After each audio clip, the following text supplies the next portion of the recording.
भीत नाही आता आपुल्या मरणा, भीत नाही आता आपुल्या मरणा, दुःख होते जना न देखवे,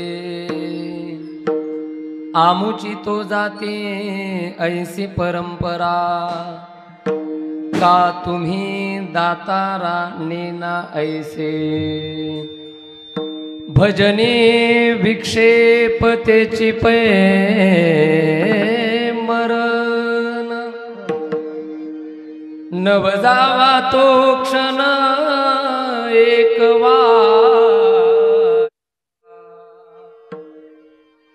आमुची तो जाती ऐसी परंपरा, का तुम्ही दातारा नेना ऐसे, तुका म्हणे घो,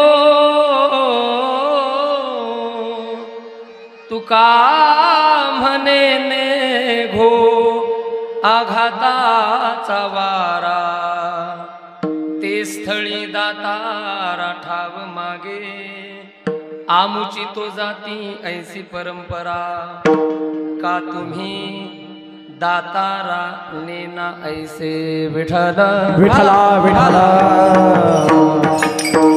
हरी विठला विठला विठला विठला विठला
चरंतं दुरंतं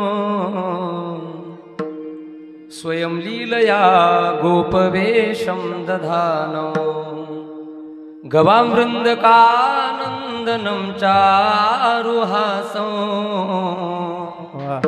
परब्रह्मलिंगं भजे पांडुरंगं, पांडुरंगा करू प्रथम नमन, दुसरे चरणा संतांची या, त्यांच्या कृपादाने कथेचा विस्तारू, बाबाजी सद्गुरु दास तुका, कलावज्ञ जीवोद्धरार्थावतारम, कलंकांक तेजोधिका मोदी वक्रम, खलानीश वादापनोदार्हदक्षम, समाधिस्थ मूर्तिम भजे ज्ञानदेवम, ओम नमो ज्ञानेश्वरा, करुणा करा दयाळा, तुमचा अनुग्रह लाधलो,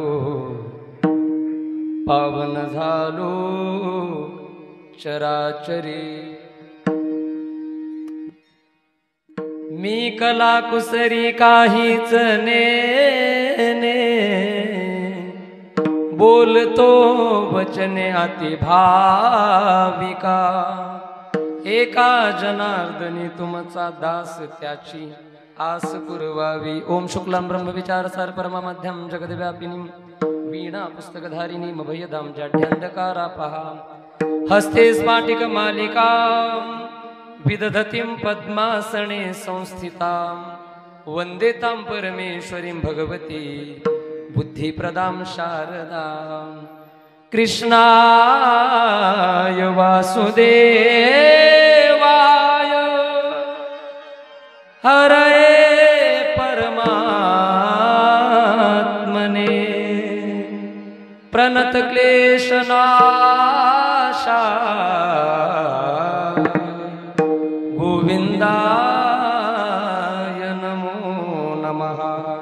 कृष्ण माझी माता, कृष्ण माझा पिता, बहिणी बंधू चुलता, कृष्ण माझा तुका भासला मानवी वेशधारी, परिहारलेला विग्रही निर्विकारी, स्वये श्री हरी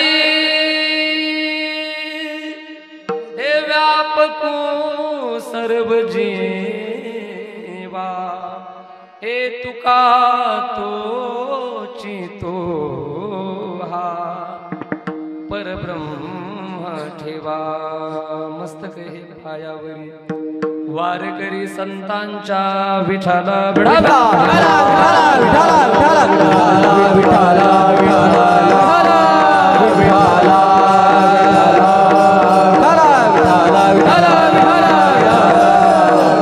भीत नाही आता पुल्या मरणा, दुःख होते जना न देखवे, आमुची तो जाती ऐसी परंपरा, का तुम्ही दाताराने ना ऐसे. प्रस्तुत प्राप्त प्रसंगी सेवेसाठी निवडलेला अभंग महान भगवत भक्त देहूचे सुप्रसिद्ध साधू, या वारकरी संप्रदाय रूपी इमारतीवरचे असणारे कळश अर्थात श्रीमंत संत श्रेष्ठ जगद्गुरु तुकाराम महाराजांचा अत्यंत गोड चार चरणाचा अभंग सेवेसाठी निवडलेला आहे.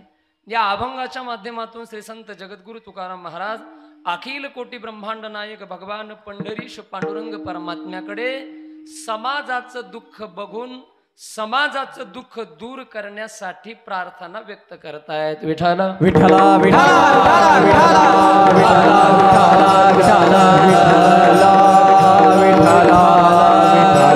अभंग जगद्गुरु तुकाराम महाराजांचा चार चरणाचा एका विशिष्ट प्रकरणामधला सेवेसाठी निवडलेला आहे. या अभंगावर तुकोबराच्या चार चरणाचा विचार करण्याच्या पूर्वी अल्पसा परिहार द्यायचा तो असा की आपल्या या पवित्र असणाऱ्या संस्थांवरती संपन्न होत असलेला हा भक्ती उत्सव मौजे नारायणवाडी, जोडवाडी, शास्त्रीनगर आणि भगवान नगर यांच्या माध्यमातून पूजनीय वैकुंठवासी गुरुनाम गुरु सद्गुरु वेदांताचार्य विश्वंभर महाराज शास्त्री बाबांच्या या चतुर्थ पुण्यतिथीचा हा सोहळा आणि सप्ताहाचं 36वे वर्ष, त्यामध्ये ब्रह्मलीन हरिभक्ती पारायण परमपूज्य आदरणीय गुरुवर्य निगमानंद महाराज यांच्या मूर्ती प्राण प्रतिष्ठेचा वर्धापनाचा हा सोहळा, अशा या दोन संतांचे असणारे हे निमित्त या सोहळ्यासाठी आहे. उत्सवाचं वर्ष किती आपलं 36 वर्ष झालं, म्हणजे जवळपास या वर्षी 3 तप पूर्ण होते आपल्या या उत्सवाकरता. आणि बाबांच्या पुण्यस्मरणाचा हा चौथा वर्षाचा हा उत्सव आपण साजरा करत आहोत. त्यामध्ये गुरुवर्य आदरणीय महंत स्वामी जनार्दन महाराज मच्छिंद्रनाथ गडाचे सध्याचे अधिपती असणारे पूजनीय बाबांच्या कुशल मार्गदर्शनाने हा उत्सव संपन्न होत आहे. आणि आपल्या या संस्थांवरती सध्या विराजमान असणारे परमपूज्य आदरणीय वेदांताचार्य उद्धव महाराज शास्त्री बाबा स्वतः या ठिकाणी टाळ घेऊन उभा आहेत. कोटी कोटी बाबांच्या चरणार विंदी वंदन करतो आणि मी माझ्या अभंगाच्या दिशेने प्रवास सुरू करतो. बरोबर 10 वाजता आपल्याला सगळं 8 तास वगैरे सगळं घेऊन थांबायचंय. दत्ता महाराज किती वाजता? बरोबर 10 वाजता आपल्याला सगळ्याला थांबायचंय.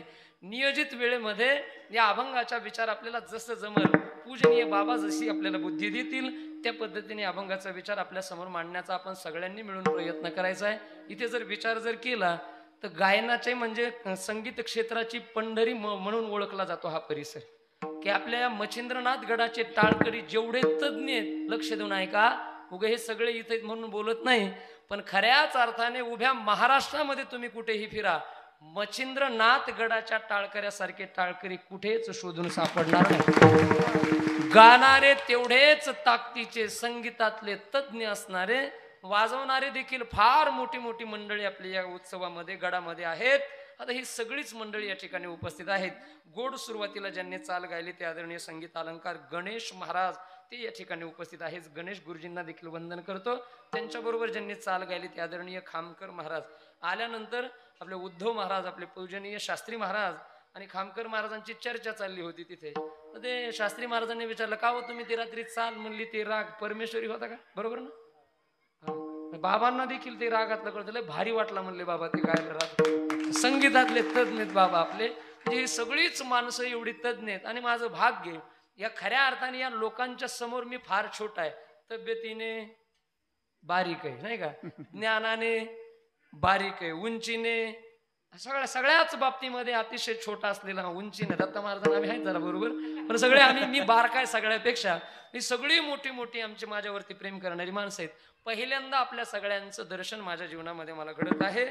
2 असणारे आमचे मित्र यांचं हे संयोजन आजचं ही संत सेवा आहे. त्याच्यामध्ये ज्ञानेश्वरजी घिगे आमची माऊली आणि त्यानंतर सिद्धेश्वरजी इंदलकर यांच्या माध्यमातून आजची ही सेवा माझ्याकडे. तसं ज्ञानेश्वर आणि सिद्धेश्वराची जोडी प्रसिद्ध आहे. आळंदीला गेलो तर ही जोडी बघायला भेटते आपल्याला. माऊली ज्ञानोबा आहेत आणि पलीकडून भगवान सिद्धेश्वर, ही जोड आहे बरं का. ज्ञानेश्वर आणि सिद्धेश्वराची आळंदीत जोड आहे. तशी या 2 मित्रांनी माझ्याकडे ही सेवा बाबांच्या वतीने आपल्या सगळ्यांच्या वतीने समर्पित केली. ही सगळीच थोर थोर मंडळी. या बाजूला आमचे आदरणीय श्री संजयजी महाराज देवकर ते या ठिकाणी उपस्थित आहेत. त्यानंतर गणेश महाराज नावडे आहेत, भाऊसाहेब महाराज तेही या ठिकाणी उपस्थित आहेत. आदी करून सगळीच महाराज मंडळी.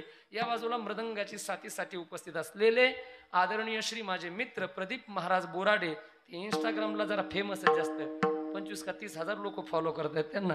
ते या ठिकाणी आज विशेष दुपारी आम्ही कीर्तनाला बरोबर होतो, संध्याकाळी मोकळे होते. चला म्हणलं या सगळ्यांची भेट होईल. महाराज या ठिकाणी उपस्थित राहिले. या बाजूला मृदंग वाजवण्याकरता उपस्थित निळोबा महाराज, हा निळोबा महाराज, तेही गोड वाजवतात, त्यांनाही वंदन करतो. इथं आल्यानंतर जवळपास 8 मृदंग वादक आहेत आपल्या या उत्सवामध्ये सध्या उपस्थित. या बाजूला महाराष्ट्र ज्यांनी गाजवला ते आदरणीय श्री दत्ता महाराज सटले तेही या ठिकाणी उपस्थित आहेत, त्यांनाही वंदन करतो. त्यानंतर आमचे लहू महाराज देवकर ते देखील फार गोड वादक या ठिकाणी आहेत. बऱ्याच दिवसानंतर लहू महाराजांची आमची भेट झाली. ही सगळीच महाराज मंडळी या ठिकाणी उपस्थित आहेत. या सगळ्या महाराज मंडळीला वंदन करतो. पूजनीय बाबांच्या चरणारविंदी वंदन करून मी माझ्या अभंगाच्या दिशेने प्रवास सुरू करतो. विठाला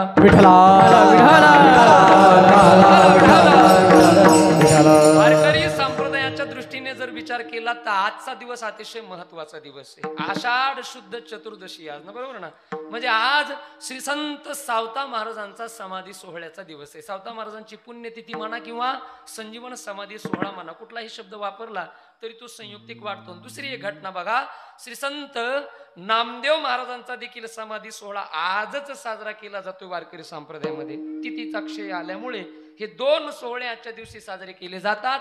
मुद्दा मला हा सांगायचा आहे की सकाळी दिवस उगायच्या टायमाला सावता बाबा हे समाधीस्थ झाले.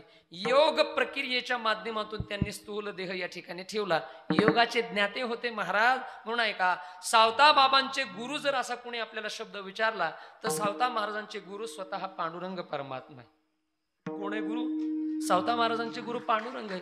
ज्या वेळेला आरणभेंडी नावाचं गाव माढा तालुका सोलापूर जिल्ह्यामध्ये, त्या आरण या ठिकाणी हे सावता बाबा त्या ठिकाणी राहत असताना मळ्यामध्ये त्या ठिकाणी त्यांचं काम होतं ना, सगळं काम करायचे, शेतीचं काम आपण जे करतो ते. तर तिथे योग प्रक्रियेच्या माध्यमातून ज्या वेळेला पांडुरंगाचं ध्यान करायचे, स्वतः पांडुरंग परमात्मा तिथे प्रगट होऊन मस्तकावरती हात ठेवला आणि पांडुरंग परमात्म्याने स्वतः त्यांना दीक्षा दिली. म्हणून महाराज म्हणतात ना, आपणची देव होय गुरु. हे प्रत्यक्ष सावता बाबांच्या बाबतीमध्ये ही घटना खरी घडलेली आपल्याला बघायला मिळते. मूळ सावता बाबांचं घराणं हे सांगली जिल्ह्यामध्ये मिरज संस्थानच्या जवळ औंध नावाचं गाव. तिथे तुम्ही इतिहास नेहमी वाचला असेल. तिथून हे पुढे आलं. पुढे प्रकार आपल्याला सगळ्यांना ज्ञात आहे. सकाळी ती सावता बाबाची पुण्यतिथी साजरी करतात महाराष्ट्रामध्ये. आज आम्ही दुपारी सावता बाबांच्याच पुण्यतिथीचा उत्सव म्हणजे समाधी सोहळ्याचं कीर्तन करून आपल्याकडे आज एक वेगळ्या थाटणीचा अभंग घेऊन आपल्या समोर मी आलोय. ऐका, त्या अभंगाचा विचार आपल्याला आपल्या नियोजित वेळेमध्ये करायचा आहे. अभंग तुकाराम महाराजांचा 4 चरणाचा सगळ्यांच्या परिचयाचा आहे. या अभंगामधून तुकोबारायांनी तुमचं माझं दुःख बघून आपलं दुःख दूर होण्यासाठी भगवान परमात्म्याकडे या अभंगाच्या माध्यमातून तुकोबारा प्रार्थना करत आहेत. पण या अभंगाच्या प्रकरणाचा जरी विचार केला तर परचक्र नावाच्या प्रकरणामधला तुकाराम महाराजांचा हा अभंग आहे. प्रकरण कोणते? झोपले नाही ना, बसलेले? मोठ्याने बोला, कोणतं प्रकरण? परचक्र नावाचं प्रकरण. लक्ष देऊन ऐका. तुकोबाराच्या अभंग गाथेचा जर विचार केला तर तुकाराम महाराजांच्या गाथेमध्ये परंपरेने वर्गीकृत केलेले अनेक प्रकरण आपल्याला गाथेमध्ये बघायला मिळतात. त्याच्यामध्ये सालू मालू नावाचं प्रकरण आहे 7 अभंगाचं. व्यभिचार भावाच्या प्रकरणातले अभंग काही आपल्याला बघायला मिळतात. डोह नावाचं प्रकरण तुकोबाराच्या गाथेमध्ये बघायला मिळतं. त्यानंतर 100 अभंगाचं प्रकरण आहे तुकोबाराच्या गाथेमध्ये. त्या प्रकरणाचं नाव आहे बाळ क्रीडा नावाचं प्रकरण. आता ऐका, इथे श्रीमद भागवत कथा श्रवण करत आहात आपण. कितवा दिवस आहे आजचा? 5वा दिवस आहे आपल्या उत्सवाचा.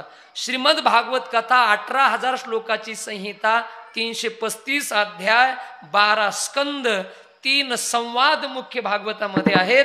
आणि ज्यांच्या मुखारविंदातून आपण ही कथा श्रवण करत आहात ते आमचे मित्र असणारे कृष्ण महाराज शास्त्री. तर मला मुद्दा हा सांगायचा आहे की भागवताचं महात्म्य ऐकल्यानंतर अनेक लोकांच्या मनामध्ये इच्छा उत्पन्न होते की भागवत आम्ही वाचावं आणि भागवत वाचलेलेचं पुण्य आमच्या पदरामध्ये पडावं असं अनेक लोकांना वाटतं. पण भागवत आहे ते हिंदीमध्ये वाचता येत नाही, बरोबर ना? हो म्हणते, हिंदीत आहे का? बुंदी हा ना तुम्ही, बुंदी कशात आहे, कोणत्या भाषेत आहे? काय हाणून घेऊ का तुमच्या पुढे? बोला ना. संस्कृत मध्ये ना. श्रीमद भागवत कुणीतरी मराठीत म्हणलं का इकडून? श्रीमद भागवत संस्कृत मध्ये.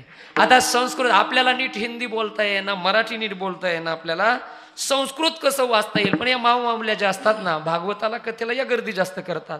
पण आता भागवताचं महात्म्य ऐकलं की प्रत्येकीला वाटतं किंवा प्रत्येकाला वाटतं की ते भागवत आम्ही आमच्या घरामध्ये वाचावं, पण नाही वाचता येत आपल्याला. मग भागवत वाचलेलं पुण्य पदरामध्ये पाडायचं असेल तर काय करायचं? काय नाही, एकच करा.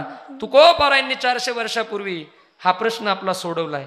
आमचे गुरुजी आम्हाला म्हणायचे की ज्याला कुणाला वाटतंय ना भागवत वाचलेलं पुण्य मिळावं, तुकोबारायांनी मराठीमध्ये 100 अभंग लिहिलेत गाथेमध्ये, एक प्रकरण एक स्वतंत्र.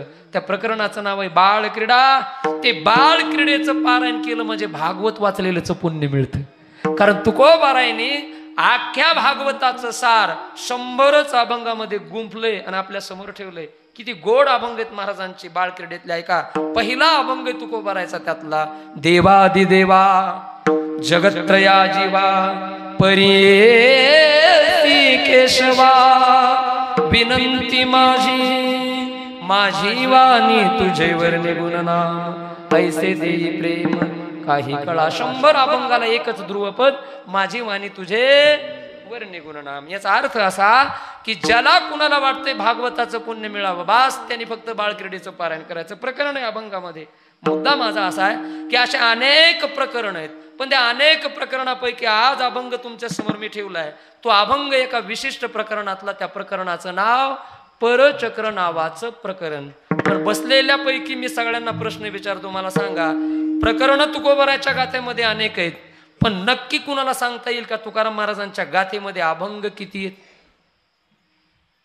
सांगताय कुणी? खाली बसलेले, इकडले नाही, इकडले कोण? कोणी सांगू शकतं का? तू म्हणा आता तूच सांग, तुला कशाला आणलंय आम्ही इथं?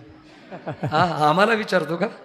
बरं, कुणाला ज्याला कुणाला सांगता येईल ना त्याने मी बक्षीस देतो त्याला 5 रुपये.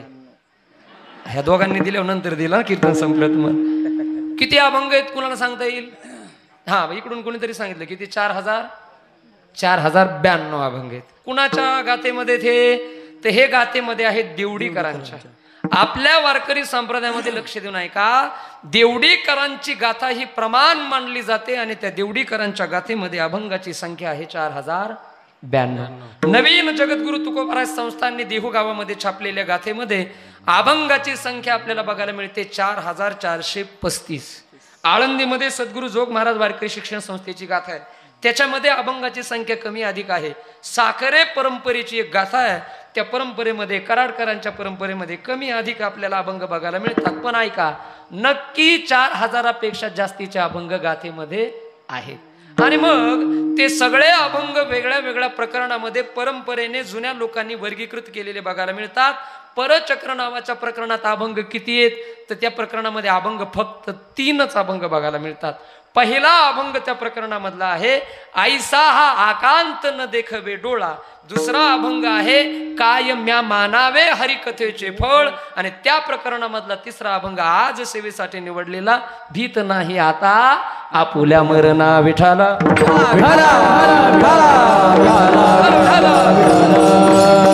हे प्रकरण तरी का निर्माण झालं तुकोबाराच्या जीवनामध्ये, त्याचा एक पार्श्वभूमी सांगतो, इतिहास सांगतो, अभंगामध्ये प्रवेश करतो. ऐका, त्या कालावधीमध्ये घटना अशी घडली. ऐका, तुकोबाराय म्हणजे महान संत आणि तुका विष्णू नाही तुझा असं वर्णन रामेश्वर भट्टाने त्यांचं केलं. आता म्हणे रामेश्वर भट्ट द्विजा तुका विष्णू नाही.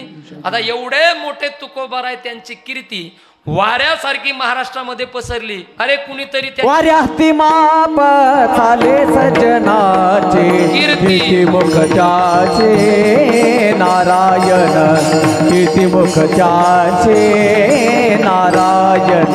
वाऱ्याती माप चाले सज्जनाचे कीर्ती मुखजाचे नारायण कीर्ती मुखजाचे नारायण. वाऱ्या हाती माप चाले सज्जनाचे किती मुख त्याचे नारायण किती मुख त्याचे नारायण. वाऱ्या हाती माप चाले सज्जनाचे मुख त्याचे नारायण कीर्ती त्याचे नारायण. सज्जन संत माणसाची कीर्ती वाऱ्यासारखी पसरत असते. स्वतः कीर्तिमुख नारायण बनून भगवान परमात्मा अशा संतांची कीर्ती उज्ज्वल करत असतात. ऐका, महाराष्ट्रामध्ये कीर्ती ज्या वेळेला तुकोबारायची वाऱ्यासारखी पसरत होती, तीच कीर्ती त्या काळचे महान असणारे एक राजे महाराष्ट्रामध्ये काम करत होते, जन्माला आले होते. त्यांचं नाव आहे हिंदवी स्वराज्याचे संस्थापक छत्रपती शिवाजी महाराज. आणि मग छत्रपती शिवाजी महाराजांच्या कानावरती ही कीर्ती गेली. कुणाची? बोला मोठ्याने, खालचे उत्तर द्या. कुणाची? तुकोबारायची कीर्ती. आणि मग तुकोबारायची कीर्ती ज्या वेळेला छत्रपती शिवाजी महाराजांच्या कानावरती गेली, अरे मग तुकोबारायची एवढी कीर्ती ऐकल्यानंतर राजेंच्या मनामध्ये विचार आला, अरे आपण कधीतरी या संतांना भेटायला गेलं पाहिजे. आणि मग शिवाजी राजेंची तुकोबारायची अधूनमधून भेट होत असायची. आता इतिहासामध्ये पुरावेत, त्याच्याकरता आपण गाथा वाचल्यानंतरही आपल्या लक्षात येईल त्या दोघांची भेट होत असायची. पण एक शहाणी माणसे जुनी जाणती तुम्ही म्हणून एक मुद्दा इथे मांडतो, लक्ष देऊन ऐका. त्याच कालावधीमध्ये रामदास स्वामी नावाचे संत देखील महाराष्ट्रामध्ये होते. दोन वर्ग महाराष्ट्रामध्ये आपल्याला बघायला मिळतात. एक वर्ग महाराष्ट्रामध्ये असा आहे की तुकाराम महाराज आणि छत्रपती शिवाजी महाराजांची भेट होत असायची. एका वर्गाला मान्य नाही महाराष्ट्रातल्या. आणि एक वर्ग महाराष्ट्रामध्ये असा आहे की रामदास स्वामींची आणि छत्रपती शिवाजी महाराजांची भेट होत असायची, हे एका वर्गाला मान्य नाही. बरोबर ना? दोन प्रवाह आपल्याला बघायला मिळतात महाराष्ट्रामध्ये. पण मला तरी असं वाटतंय कदाचित त्या दोघांची पण भेट होत असायची शिवाजी राजेंबरोबर. का? त्याचं कारण असे, दोघांची पण कामं महाराष्ट्राच्या दृष्टीने फार मोठी आहेत. रामदास स्वामीचं बी काम मोठं आहे आणि तुकोबारायचा तर विचाराचा जागर प्रत्येक महाराष्ट्रातल्या खेड्यापाड्यामध्ये त्यांच्या विचाराचा जागर होते. काम मोठं आहे तुकोबारायचं. मुद्दा माझा असा आहे, तुकोबारायची आणि राजेंची भेट होत असायची. कधी कधी छत्रपती शिवाजी महाराज तुकोबारायच्या कीर्तनाला येऊन बसायचे. विशेष करून आपल्या गावातील परिसरातली तरुणांनी माझं वाक्य लक्ष देऊन ऐका. छत्रपती शिवाजी राजे एवढे मोठे होते, पण एवढ्या व्यस्त कारभारामधून काही वेळ काढायचे आणि कीर्तन श्रवण करण्यासाठी समोर येऊन बसायचे. कुणाच्या? तुकाराम महाराजांचे. हे आपण शिकलं पाहिजे ना. मला आनंद वाटला की हे दोन पोरांनी या ठिकाणी हे कीर्तनाच्या संत सेवेचं या ठिकाणी हे पुष्प उचललं त्यांनी. बघा ना, मित्र असावेत चांगल्या मार्गाला नेणारे, नाहीतर अनेक मित्र दुसऱ्याला मित्राला फसवून त्या ठिकाणी कुठेतरी धाब्यावर घेऊन जातात आणि आयुष्य बर्बाद करतात.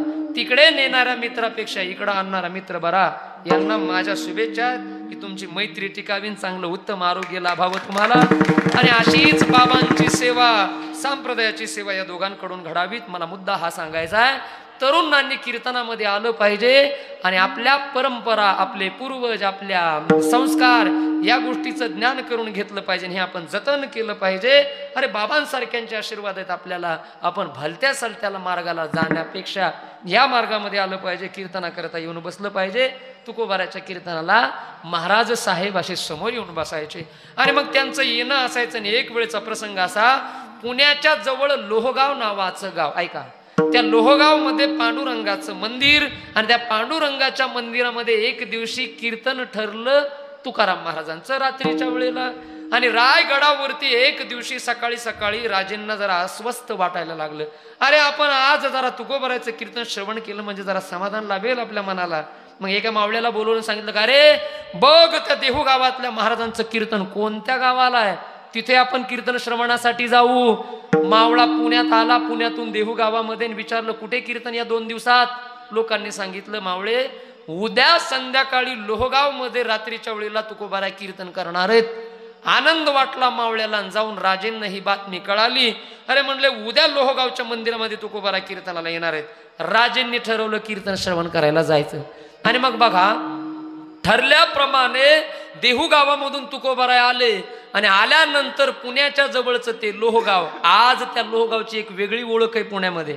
ते पूर्वी खेडं होतं, पण आज इंटरनॅशनल लेवलचं तिथं एअरपोर्ट आहे ना. आपण सगळे आहात, ते येरवाडा, ते लोहगाव, सगळा भाग पुण्यामध्ये एकदम मध्यस्थी तो आलाय. पण पूर्वी ते खेडं होतं. आणि मग त्या मंदिरामध्ये कीर्तन, महाराज पुण्यामध्ये आले आणि तुकोबारायचं कीर्तन लोहगावमध्ये मंदिरामध्ये सुरू झालं. गच्च समुदाय असा मंदिरामध्ये कीर्तन श्रवण करण्यासाठी तुकोबारायच्या समोर बसला.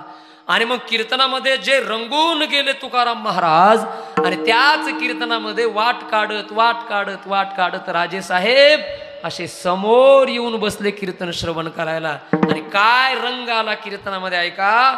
महाराजांचं कीर्तन डोळे लावून सुरू झालं. गाऊ नाचू विठू तुझा करू अनुवाद. हे गायले नाचायला लागले महाराज. रंग भरला कीर्तनामध्ये तुकोबारायच्या. राजेही दंगून गेले कीर्तनात. आणि बघा घटना त्याच वेळेला एक घडली. त्या काळच्या गनिमांना, अर्थात त्या काळच्या मुस्लिमांना म्हणा किंवा औरंगजेबाच्या सैन्याला ही बातमी कळाली. अरे ते छत्रपती शिवाजी महाराज त्या पुण्याजवळच्या लोहगावच्या मंदिरामध्ये कीर्तन श्रवण करायला येऊन बसले. तो राजा, सैन्य नाही त्याच्या बरोबर. त्या मंदिरामधून तो राजा पकडायचा आणि त्या राजाला खलास करायचं, खात्मा करायचा. हा गनिमांनी प्लॅन आखला ऐका. आणि त्याच अवस्थेमध्ये घोड्यावर बसलेलं ते धिप्पाडच्या धिप्पाड औरंगजेबाचं सैन्य, हातामध्ये नंग्या तलवारी घेऊन टाप टाप टाप टापा टाकत ते सगळे घोडे आलं. सगळं सैन्य लोहगावामध्ये. आणि ज्या मंदिरात कीर्तन सुरू तुकोबारायचं ऐका, त्या मंदिराच्या आवतीभावती सगळीकडून वेढा टाकला त्या सैन्याने. तलवारी घेऊन वाट बघत होतं सैन्य, कधी कीर्तन संपतय आणि कधी या राजाला आम्ही पकडतोय. अरे हा राजा अनेक गनिमी कावे करून आपल्या लढ्याला शह देतो, तर आपण एखादा गनिमी कावा करून याला का पकडू नये विचार करून बाहेर थांबलं ते सैन्य राजांना मध्ये पकडण्यासाठी. पण शहाणी माणसं ऐका, कान उघडे ठेवून. ते सैन्य मध्ये गेलं नाही, वाट बघत होतं कीर्तन. बोला कशाची? संपण्याची. जर ठरवलं असतं त्या सैन्याने तर मध्ये जाऊ शकलं असतं का नाही ते सैन्य? कारण राजांच्या बरोबर सैन्य होतं का? उत्तर आहे नाही. ठरवलं असतं तर ते मुस्लिम सैन्य मध्ये जाऊन पकडू शकलं असतं राजांना.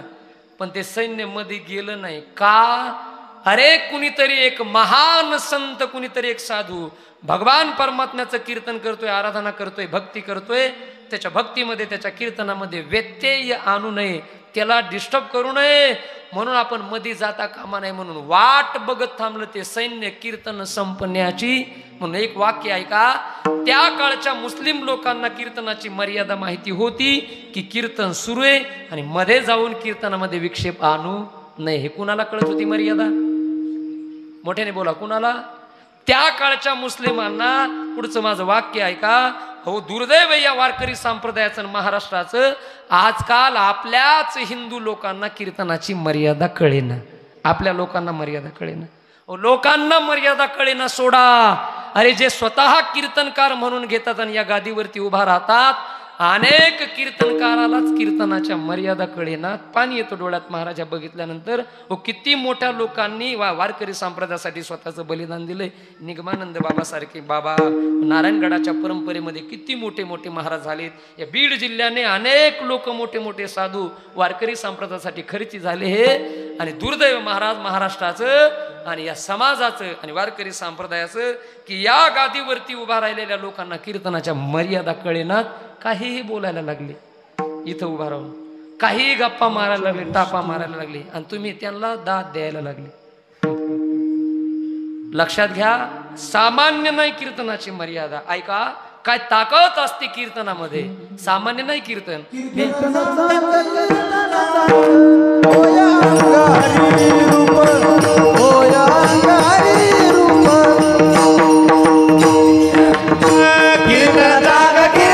चांग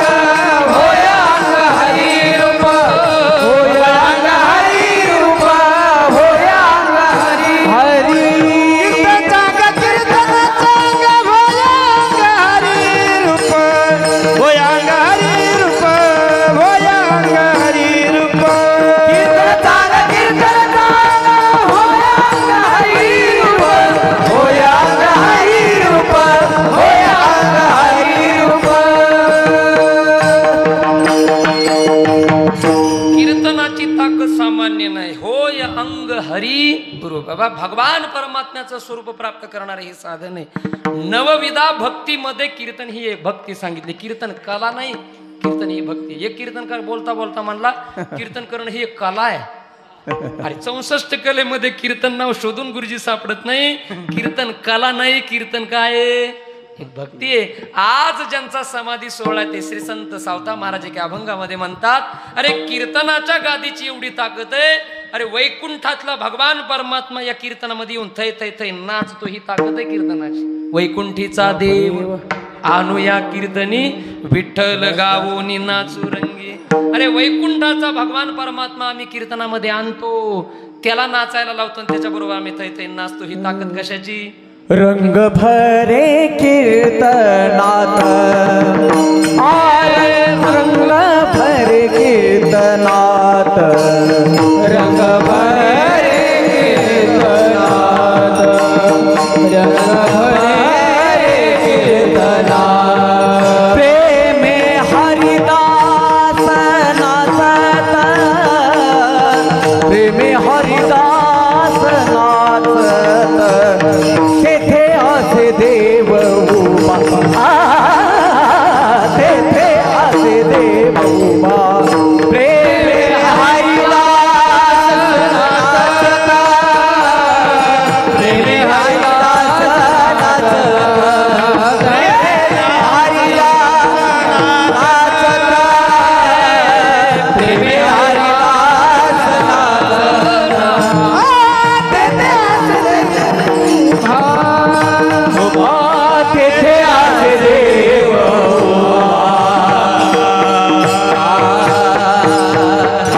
तेथे असे देव उभा. ही कीर्तनाची ताकद. प्रेमे हरिदास नाच. सावता महाराजांनी सांगितलं की वैकुंठामधला देव आमच्या कीर्तनामध्ये येतो. अनेक लोकांच्या कीर्तनातून नाचला. जनाबाईंचं एक प्रमाण आहे का? आज ज्यांचा उत्सव आहे ना नामदेवांचा, त्या कीर्तनाचं वर्णन आहे. एकच टाळी झाली चंद्र भागे वाळवंटी, चंद्र भागे वाळवंटी. हा एकच टाळी झाली चंद्र भागे वाळवंटी, चंद्र भागे वाळवंटी.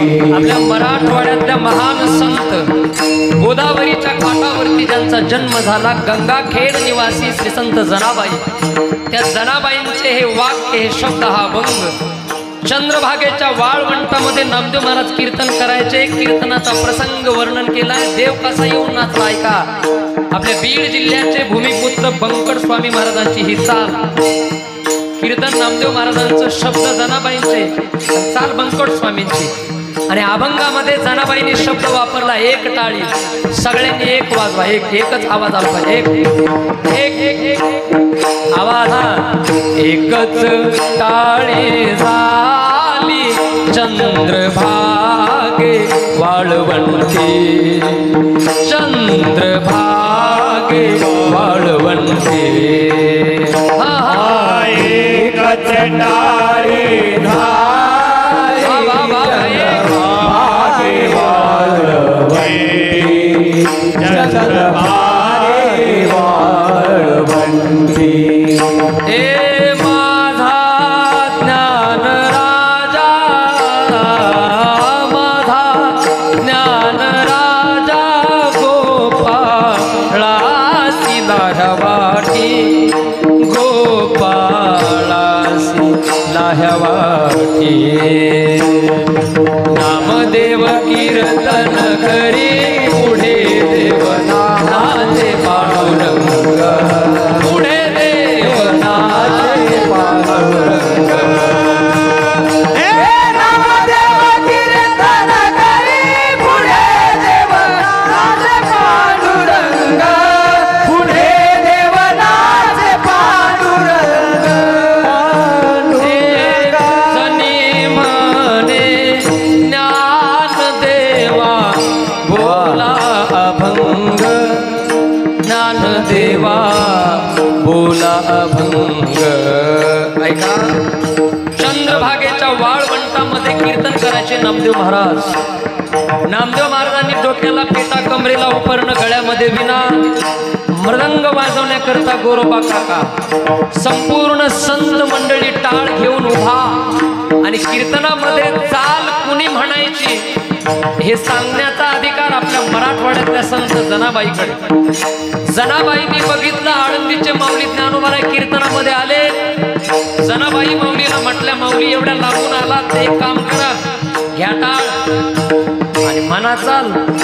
हे जनी म्हणे ज्ञान देवा बोला अभंग, ज्ञान देवा बोला अभंग. हा नामदेव कीर्तन करी पुढे देव नाचे पांडुरंग. नामदेव कीर्तन करी पुढे देव नाचे पांडुरंग. पुढे देव नाचे पांडुरंग. पुढे देव नाचे पांडुरंग. यांच्यासाठी टाळी वाजवा जरा जोरा. काय गोड कीर्तन झालं त्या चंद्रभागेच्या वळवंटामध्ये. आपण प्रमाण म्हटलं तर आपल्या डोळ्यासमोर उभा राहील. प्रत्यक्षात ज्या वेळेला घडलं असेल लोकांची काय अवस्था झाली असेल विचार करा आपण, नाही का. कीर्तन नामदेवांचं.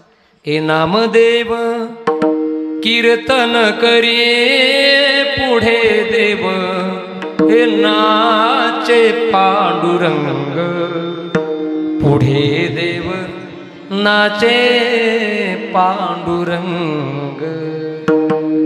एवढा रंग आला कीर्तनात. विटेवरचा परमात्मा कीर्तनात येऊन थै थै थै थै नाचायला लागला. विचार करा ना हो, त्या कीर्तनकाराची काय ताकद असेल, काय ताकद होती नामदेव महाराजांच्या कीर्तनात. आज पुण्यतिथी आहे नामदेव महाराजांची. देव नाचत होता कीर्तनात, रंगच तेवढा आला. त्या रंगाचा विचार बघून परमात्मा नाचायला लागला. आणि लक्ष द्या, कीर्तनामध्ये रंग कशामुळे येतो तर खरा कीर्तनाचा रंग अवलंबून आहे गायक लोकांवरती. जेवढे गायक चांगले तेवढा कीर्तनात रंग. चाल जोरदार झाली की कीर्तन जोरदार झालंच म्हणायचं. आणि नामदेव महाराजांच्या कीर्तनात चाल कुणी म्हणली, बोला ना, कुणी म्हटली चाल? माऊलींनी म्हटली ना, आळंदीच्या माऊली ज्ञानोबारांनी. आता एक वाक्य सांगतो ऐका. आता हे मोठी मोठी भाऊसाहेब महाराज, संजू महाराज, तिकडून खामकर महाराज, गणेश महाराज, ही सगळीच मोठी मोठी गायक आहेत आपल्याकडे. आमच्या सारख्या गायकाने जर कीर्तनात चाली म्हणल्या तर कीर्तनात रंग येतो. येतो का नाही? हो म्हणा ना, आम्हाला बरं वाटायसाठी तरी. येतो का नाही? हो येतो. आपलंच आपण म्हणा हो का नाही. आमच्या सारख्या गायकाने जर कीर्तनात चाली म्हणल्या तर कीर्तनात रंग येतो. पुढचं वाक्य आहे का, अहो आमच्यासारखे लाखो गायक लोक ज्या माऊली ज्ञानोबारांच्या चरणाच्या जवळ बसून शिकतात ते माऊली चाल म्हणायला रंग आला नसेल. काय रंग आला त्या कीर्तनात. हे अभंग बोलता रंग कीर्तनी भरला, प्रेमाचे निछंदे विठू हे नाचू लागला. नाचायला लागला देव. परिणाम बघा, नाचता नाचता देवाचा. हा पाठ आहे तुम्हाला पुढचं का. गळला पितांबर देवाचा, गळला पितांबर. एवढा नाचला देव. कमरेचा पितांबर कधी गळून पडला देवाला पत्ता लागला नाही. एवढा देव नामदेव महाराजांच्या कीर्तनात त्या दिवशी नाचला. आणि मला वाटतं त्या दिवसापासून एक पद्धत सुरू झाली असेल. लव महाराज कोणती हो? खालून कोणतरी सांगितलं. कशाची पद्धत? कंबर बांधायची. कशामुळे? हे गळू नाही म्हणून का? आपण आता देवा एवढे आपण एवढ्या थोडंच मारतो देवा एवढे. आमचं नाही गळत, काळजी करू, आम्ही नाही उड्या मारीत नाही का. हो देव नाचला, उड्या मारून नाचला. देवाच्या कमरेचा पितांबर गळाला. तिथे एक संत बसलेले होते, ते उठले त्यांनी देवाचा हात धरला. पुढचं वाक्य ऐका. ते संत होते कोण तर मुसलमान कुळामध्ये ज्यांनी जन्म घेतला, काशी निवासी असणारे श्री संत कबीर महाराज. हे जे उदाहरण आहे ना, वारकरी संप्रदायामधली सर्व समावेशकता तुमच्या माझ्या समोर ठेवते. अरे कबीर हे मुसलमान होते पण अधिकार एवढा होता संप्रदायामध्ये, भल्या समाजामध्ये देव नाचायचा, कमरेचा पितांबर गळायचा, तर त्याला सावध करण्याची ताकद कुणाची नसायची. कबीर उठायचे आणि देवाचा हात धरायचे. हा अधिकार कबीरांचा होता आपल्या संप्रदायामध्ये. हे सावध होई देवा ऐसे बोले कबीर, की नामदेव कीर्तन करी पुढे देव नाचे, पांडुरंग पुढे देव नाचे पांडुरंग. एवढं गोड कीर्तन, कीर्तनामध्ये परमात्मा येऊन नाचायचा. लक्षात आली तुम्हाला कीर्तनाची ताकद? सामान्य नाही, गप्पा गोष्टी मनोरंजनाचं साधन नाही. ती नवविधा भक्तीपैकी एक भक्ती, भगवान परमात्म्याशी डायरेक्ट कनेक्ट करण्याची भक्ती म्हणजे कीर्तन. एवढी ताकद कीर्तनामध्ये. आपल्याला ती कीर्तनाची मर्यादा कळाली पाहिजे. ऐका, त्या काळच्या मुस्लिमांना कळत होती. आपण कुठे सध्या, हे कुठं चाललंय आपलं? हा हा, कोणत्या गावात? शिवाजी, बरोबर आहे, लोहगाव. आपण थोडा वेळ कुठं थांबायचं आपल्याला सगळ्याला? लोहगाव. इथं नाहीत आपण सध्या मंदिरात. कुठल्या मंदिरात आहेत? लोहगावच्या मंदिरात आहेत. बरोबर 10 वाजता आपण लोहगाववरून मी तुम्हाला इथं आणतो, इथं सोडतो, मग आपापल्या घरी निघून जा, नाही का? पण तोपर्यंत आपण सगळेजण त्या पुण्याच्या जवळच्या लोहगावमध्ये मंदिरामध्ये आपण बसलेलोच, नाही का? तिथं कीर्तन कोणाचं सुरू आहे? तुकोबारायचं. थोड्या वेळापुरता मला तुकाराम महाराज, समजा शिवाजी महाराज कोण होते तुमच्यापैकी? हो, ते पुढे बसलेले होते ना. तुमच्यातली तुमच्या ठरवान सांगा मला एकदा, म्हणजे मी त्याला विचारतो प्रश्न. हे तुम्ही होता ना? होतात का नाही?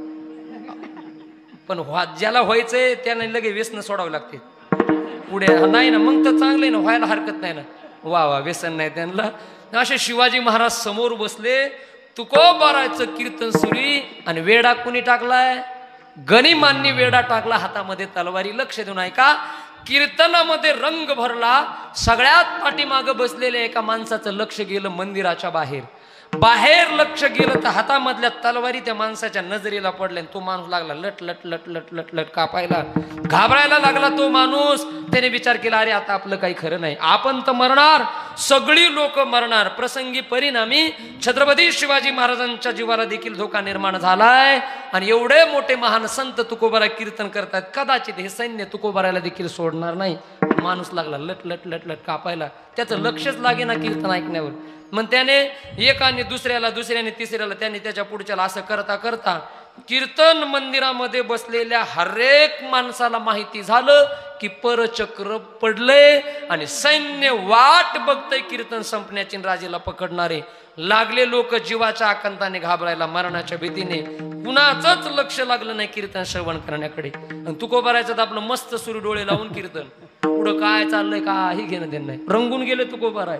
पण थोड्या वेळानंतर तुकोबारायने विचार केला, अरे एवढ्या गोड कीर्तनामध्ये मी रंगलोय, पण माझ्या समोर असलेले श्रोते किती रंगलेत हे बघण्यासाठी डोळे उघडले महाराजांनी.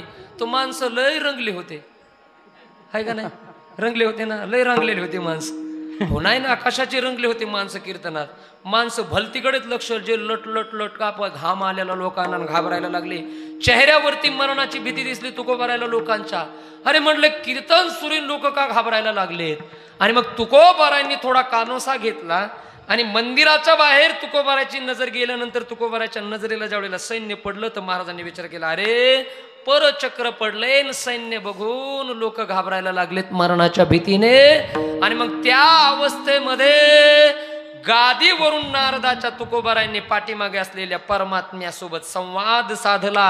आणि 3 अभंग त्या लोहगावच्या मंदिरामध्ये तुकोबारायच्या मुखातून बाहेर पडले नारदाच्या गादीवरून. त्यामधला पहिला अभंग कोणता आहे तर, आईसा हा आकांत न देखवे डोळा. दुसरा अभंग, काय म्या मानावे हरिकथेचे फळ. हे देवा, अरे आजपर्यंत आम्ही तुझी सेवा केली, माझ्या 8 पिढ्यापासून आम्ही तुझी भक्ती करतोय, हेच का फळ माझ्या भक्तीचं? हेच का फळ माझ्या कीर्तनाच्या सेवेचं? जर माझ्या कीर्तनामध्ये आज भलतं सलतं घडलं, राजेंच्या जीवाला धोका निर्माण झाला, तर तू काय इथं नाहीयेस का? काय तुम्ही येथे नसालसे झाले? तू काय इथं नाहीये का देवा? तू एक काम कर देवा, आता या संकटामधून तूच आम्हाला केवळ वाचू शकतो. पण ऐक, तुला वाटल मी भेटोय का काय माझ्या मरणाला? अरे या सैन्याला तर सोड, अरे काळाला न भिणारी आम्ही संत लोक आहे. सैन्य तर फार क्षुल्लक गोष्ट आहे, त्यांना भीत नाहीत आम्ही. पण तरी मी तुला प्रार्थना का करतोय, तर माझ्या समोर बसलेली लोक घाबरायला लागलेत, म्हणून यांच्यासाठी तू आम्हाला वाचव. मी माझ्या मरणाला भीत नाही. अभंग भीत नाही आता पुन्हा मरणा, भीत नाही आता पुन्हा मरणा, भीत नाही आता पुन्हा मरणा, भीत नाही आता पुन्हा मरणा, भीत नाही आता पुन्हा मरणा, भीत नाही आता पुन्हा मरणा, भीत नाही आता पुन्हा मरणा, भीत नाही आता पुन्हा मरणा, दुःख होते जना न देखावी, दुःख होते जना न देखावी, आमुची तो जाती ऐसी परंपरा, आमुची तो जाती ऐसी परंपरा, दुःख होते जना न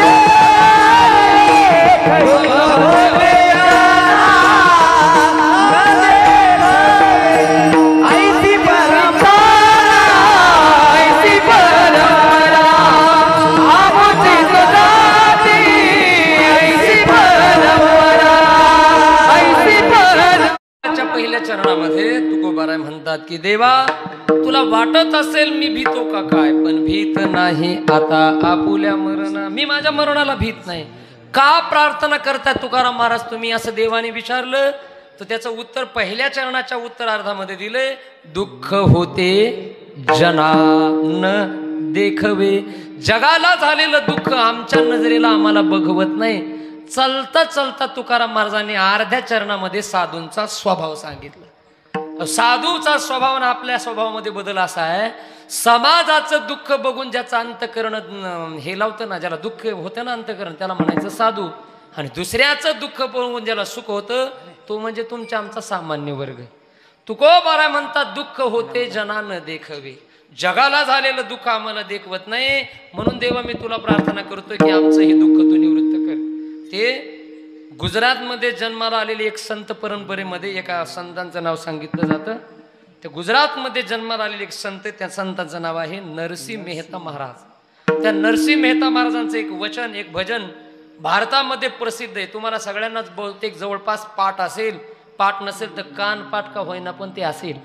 त्या भजनामध्ये संतांची वैष्णवाची एवढी गोड व्याख्या नरसिंह मेहतांनी सांगितले, ते आपल्या अभंगाला इथं साजेशी वाटते. ते भजन आहे का एवढं गोड आहे. नरसिंह मेहता म्हणतात, वैष्णव जन तो तेने कहीं जे जे, पीड़ पराई हे जान रे, पर दुखे हे उपकार करे कोय, मन अभिमान ना हे आन रे, वैष्णव जन तो तेने कहीं जे, पीड़ पराई हे जान रे. किती गोड सुंदर सोपी व्याख्या नरसिंह मेहता महाराजांच्या ऐका. पीड पराई जाने, अरे दुसऱ्याचं दुःख जो जाणतो त्याचं नाव वैष्णव, त्याचं नाव संत. इथे महाराज म्हणतात दुःख होते जना न देखवे. म्हणून प्रार्थना केली. तुकोबारायचं लक्ष कीर्तनावरती लागे ना का, ऐकणाऱ्याच लक्ष नव्हतं ना. म्हणून एक वाक्य ऐका, तुम्ही किती मोठा महाराजा नाही तर कीर्तनाला, 50,000चा आणा नाही तर 70,000चा आणा, नाही का? पण जर ऐकणाऱ्या लोकांचं लक्ष त्याच्याकडे नसेल तर कीर्तनाला रंग येईल का? बरोबर ना, येईल का? नाही नाही येणार. किती वागता मोठा आणा ना, ऐकणारे लोक उगा टंगळ मंगळ करा, इकडे बघ तिकडे बघ, उगा धिगाणा कर, हो नाही नाही येणार मेळ, त्याला येणार नाही, मजा येणार नाही. तुकोबाराचं लक्षच लागे ना, कारण लोकांचं लक्ष कुठं? बाहेरच्या सैन्याकडे लक्ष विचलित झालं तुकोबारायचं. म्हणून ऐका, मजा त्यावेळेला येते ज्यावेळेला बोलणाऱ्याचे शब्द आणि ऐकणाऱ्याचं लक्ष एकत्रित होतं, त्यावेळेला त्या कीर्तनाची मजा वेगळीच असते महाराज. याच्यासाठी माऊली ज्ञानोबारायांनी चालता चालता एक दृष्टांत दिला ज्ञानेश्वरीमध्ये. ऐका, माऊली ज्ञानोबाराय म्हणतात मजा केव्हा येते ऐका. दृष्टांताची उवी त्याच्यानंतर सिद्धांताची उवी दोन्ही सांगतो म्हणजे लक्षात येईल. ऐका, माऊली ज्ञानोबाराय म्हणतात अगा सुगरणी आणि उदारे, पुढचं काय? रसज्ञानी जेवणारे. माऊली म्हटले आमची माता माऊली सुगरण असावी स्वयंपाक बनवायला आणि वाढायला चिंगूस असावी. बरोबर आहे ना? नाही नाही नाही नाही, तर मग नाही मजा. मग मजा केव्हा आहे? ती सुगरण असली पाहिजे, वाढायला उदार असली पाहिजे. बऱ्याचशा माता माऊल्या सुगरण आहेत पण केलेलं त्यांना वाढूच वाटत नाही खाणाऱ्याला. मरण ना ते खाणार. ते आम्हाला खेड्यात नाही पण शहरात लय अनुभव येतो बघा कीर्तनाला गेल्यावर. एवढा रुचकर स्वयंपाक बनवतात काही काही माता माऊल्या किंवा शहरातल्या, पण गेल्यावर ते उग बारीक बारीक चपात्या. मग ते म्हणतात महाराज हवं का, हवं का? अरे का डोंबलं खावं का? खेड्यातले तर आम्ही कापूस लावणारे पाळ्या हाणणारी लोक, त्या एवढ्या एवढ्या चपात्याने काय होणार आहे? आमचा खेड्यातल्या माणूस जर चांगला गांजा पेला तर ते बैल बसवित आहे. एवढ्या एवढ्या त्या चपात्याने काय होणार आहे खेड्यातल्या माणसाला, नाही का? खेड्यातली माणसं दाबून जेवणारी रट्टावून जेवणारे असतात आपले. मला मुद्दा हा सांगायचा आहे, माऊली ज्ञानोबारांची ओवी काय? सुगरण असावी. ती कशी असली पाहिजे बरं? सुगरण तरी कुणाला म्हणतात? ऐका माता माऊल्यांनो, सुगरण तिला म्हणतात जेवणामध्ये शास्त्रकारांनी रस सांगितलेत 6. 6 रसाचं ज्ञान जिलाय. कोणत्या रसातला पदार्थ बनवायला लागली ती, तिला ज्या रसाचं ज्ञान आहे त्या रसाचा पदार्थ तिने रुचकर बनवला, तिला म्हणायचं सुगरण. रस किती आहेत? 6. कोणते कोणते ऐका? कडू, आंबट, खारट, तिखट, तुरट, आणि एक कोणता राहिला? एक महत्वाचाच राहिला, गोड. किती रस आहेत? त्याला षडरस असा शब्द शास्त्रामध्ये. 6 रस आहेत जेवणामधले आणि प्रकार 4 आहेत. 4 प्रकार जेवणातले प्रकार किती आहेत? 4 आहेत. 15व्या अध्यायातला श्लोक आपल्या सगळ्यांना पाठ आहे. ज्यांना पाठ आहे त्यांनी माझ्या मागं म्हणा. प्रकार तुम्हाला ज्ञानेश्वरी मधले जेवणातले 4 कळतील. प्रसिद्ध श्लोक आहे ज्ञानेश्वरी मधला, गीतेमधला. ऐका, अहम वैश्वानरो भूत्वा प्राणिनाम देहमाश्रितः प्राणापान समायुक्तम पचाम्यहम. किती विधम? चतुर्विध. मोठ्याने बोला, किती विधम? हा, चतुर्विधम म्हणजे किती प्रकारचं जेवण आहे? 4 प्रकारचं अन्न स्वतः भगवान म्हणतात मी प्रत्येक माणसाच्या शरीरामध्ये पचवतो. उभी ऐका, तो प्रकार कोणते 4 ऐका. शुष्के, स्निग्धे, सुपक्वे, विदग्धे, मीच गा चतुर्विधे अन्न पची. 4 प्रकारचं अन्न माऊली ज्ञानोबारायांनी ज्ञानेश्वरी मध्ये सांगितले. रस 6 आणि प्रकार 4. आणि हे जिला कळतात तिला काय म्हणायचं? बोला ना. सुगरण. काय सुगरण बायात आपल्या परिसरातल्या. ते जे जेवण घेऊन आल्या होत्या आम्हाला, आम्ही जेवलो सगळे. किती पदार्थ होते हो, मोपता येत नव्हते एवढे.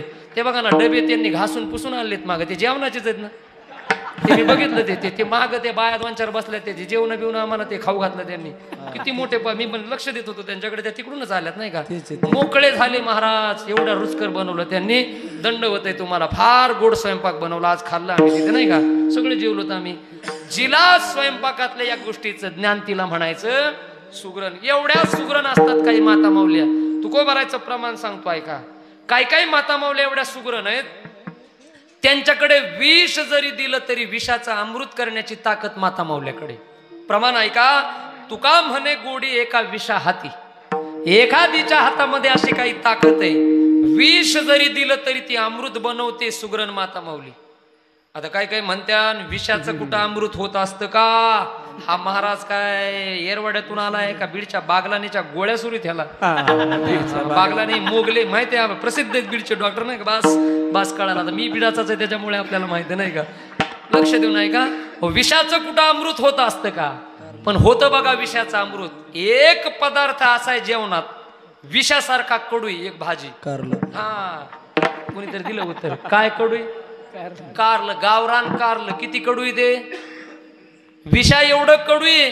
पण एखादी माता माऊली एवढी सुगरण असते कारलं बनवायला, असं वाटतं पुरणपोळी खाऊ नये पण अमक्या अमक्या ताईच्या हातचं काय खावं. सगळ्याला येत नाही. एखादी असते गल्लीत गावात पाहुण्यारावळ्या, एखादी असते नाही का. मग माणसं म्हणतात पुरणपोळी खाऊ नये पण भागूबाईच्या हातचं कारलं खावं. आता तुम्ही म्हणता ही भागूबाई कोण आहे? भागूबाई पुढे बसली काय? नाही, ही इथली नाही भागूबाई. ही भागूबाई मी सांगितलेली माझी चुलती. लय भारी कारलं बनवती गणेश गुरुजी. मी काल परवाच खाल्लंय तिच्या हातचं. लय भारी कारलं बनवती माझी चुलती. चला म्हणलं आता चालतं चालतं चुलतीचं नाव घ्यावं. एरवी तरी कोण घेणार आहे तिचं नाव? म्हणतात का नाही माणसं पुरणपोळी खाऊ नाही पण अमक्या ताईच्या हातचं काय खावं? कारलं खावं. एवढं गोड बनवती, सुगरण असते. आणि काय काय एवढी वेंधळी असतात बाया स्वयंपाक बनवायला. किती साहित्य द्या त्यांच्याकडे, चवच लागत नाही. तिने पुरणपोळी जरी बनवली ना, असं वाटतं वाळलेल्या लिंबाला फाशी घ्यावी. पण हिच्या हातची पोळी लिंबूवाला नाही, वाळलाच. लाकडं ते सगळं संगच तिथंच, बस हलवायचाच नाही गडी, तिथंच फुकून द्यायचा. एवढ्या बेकार काय काय बनवतात बरं का स्वयंपाक. आता मला काय कुणाला नावं नाही ठेवायचे, पण खरे का नाही? खरंय. एक वाक्य सांगतो ऐका. जर माता माऊली बाई सुगरण असेल तर ती कोंड्याचा मांडा बनवते. सुगरण असेल तर काय? मोठ्याने बोला. काय सुगरण असेल तर कोंड्याचा मांडा बनवते, आणि वेंधळी असेल तर रव्याचा धोंडा बनवते. रव्याचा धोंडा कळाला का नाही? रवा रवा गरा, गऱ्याचा लाडू. जर बाबा त्याची चाचणी बिघडली, धोंडाच खायचा नाही, फेकूनच खाणायचा. पकवाजाच्या हातुडीने फोडला तरी फुटत नाही. एवढा बेकार बनवितात ते. चाचणी चुकू नये बाबा रव्याची. बस बस. सुगरण असेल तर कोंड्याचा मांडा, वेंदळी असेल तर रव्याचा धोंडा बनवते. काय काय एवढ्या सुगरण आहेत महाराज. ऐका, माऊली म्हटले ती माता माऊली सुगरण असावी, आणि वाढायला उदार असावी, आणि जेवणारा रसज्ञ, त्याला चव कळाली पाहिजे. नाही तर उग त्या माता माऊलीने 4 तास बेजार होऊन रुचकर स्वयंपाक बनवलाय. पुरणपोळी बनवली, मस्त आमटी बनवली, 2-3 प्रकारचे भजे बनवले. ते कांद्याचे काय, त्यानंतर ते पालकाचे, बटाट्याचे भजे, 2 चटण्या, भजे, कुरडया, पापड, हे सगळं बनवलं. आणि 4 तास बेजार होऊन खाणाऱ्याच्या समोर ताट वाढून सुंदर आणलं त्या माता माऊली. खाणारा एवढा हुशार होता पट्ट्या, त्यांनी सगळ्याचा काला केला तिच्या पुढंच, लागला वरपायला. ती म्हणली ह्याच्यासाठी 4 तास मी काढले, अरे ह्याला पिठलं हाताय पाहिजे होतं, भाकरी थापाय पाहिजे होतं. अरे याला चवच कळत नाही, याला काय उपयोग आहे? अरे ती आमटीचा स्वाद घे निराळा. तिने बेजार झाली 4 तास. ती काहीतरी वेगळी आमटी, तिने 3 प्रकारचे भजे केले. तुला जरा आनंद घे, जरा वर्णन कर. एकाच घासामध्ये 2 गुलाबजाम खाता येतील, पण मला सांगा खावेत का? येते ना खाता, पण खावेत का? नाही ना. चवी चवी घेऊ, खाण्याचं शास्त्र आहे ना. चवी चवीने खाल्लं पाहिजे. मला मुद्दा हा सांगायचा आहे. सुगरण असावी, जेवणारा रसज्ञ, म्हणजे त्याला चव कळाली पाहिजे. आणि चव कळून नुसता अर्ध्या चपातीमध्ये माझ्यासारखा बास करणारा नसावा, रट्टावून जेवणारा असला पाहिजे. आमच्या वारकऱ्यासारखा. ते आमचे आळंदीला एक वारकरी आहेत, सदाबुवा नावाची वारकरी. ते सदाबुवा म्हणतात की सुराने मरावं रणात, आणि वारकऱ्याने मरावं अनाथ. मरण आलं तरी खायला हायगई करू नये. वारकऱ्याने रट्टावून आणलं पाहिजे. किती खावं? ते सदाबुवा म्हणतात हे कपाळ जेवढं टणक आहे का, तेवढं टणक इथं झालं पाहिजे. तोपर्यंत हायगईच नाही, नुसतं रेटायचं बस, बाकी काहीच नाही. वारकऱ्यासारखं खाल्लं पाहिजे म्हणले. खाणारा रसज्ञ असावा आणि भरपूर जेवणारा, त्यावेळेला मजा आहे. कोण म्हणतात? मोठ्याने बोला. कोण? शंकर महाराज नाही, ज्ञानेश्वर महाराज. माऊलींनी ज्ञानेश्वरी मध्ये ओवी सांगितल्यात. ऐका, याच्या खाली सिद्धांताची एक गोड ओवी आहे ज्ञानोबा. याच्या खालच्या ओवीमध्ये जी आपल्याला अपेक्षित आहे, माऊली ज्ञानोबा म्हणतात, तैसे हो तसे जे देवा अवधानाची लवलवा, व्याख्यान चढले भावा चौगुणे वरी. किती गोड माऊलींचे शब्द आहे का. माऊली म्हणतात तैसे होत तसे जे. तैसे म्हणजे कैसे, जे वरी सांगितलं ना सुगरण आणि जेवणारा एकत्रित आल्यानंतर तसं होतं कधी, तैसे होतसे जे देवा अवधानाची या लवलवा. त्यावेळेला ज्या वेळेला श्रोत्यांचं लक्ष बोलणाऱ्या वक्त्यांच्या शब्दाकडे लागतं, त्यावेळेला जी जेवणाऱ्याची सुगरणबाईची मजा आहे तशी मजा येते कीर्तनात, श्रोत्यात, ऐकण्यात, वक्तृत्वात. त्यावेळेला मजा आहे. व्याख्यान चढले भावा, किती रंग येतो चौगुणेवरी, चारपट रंगत जर ऐकणाऱ्याचं लक्ष असेल बोलणाऱ्याकडे.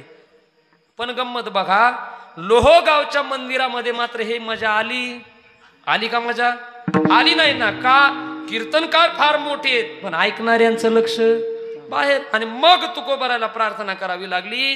लोक घाबरायला लागले, देवा आम्हाला असा एखादा ठाव दे की आमचं रक्षण कर, मी माझ्या मरणाला घाबरत नाही. तुकोबाराय म्हणले, मी तर घाबरतच नाही, पण देवा ऐक, हे संवाद चाललाय, लक्ष द्या, हा संवाद चाललाय तिथे लोहगाव मध्ये.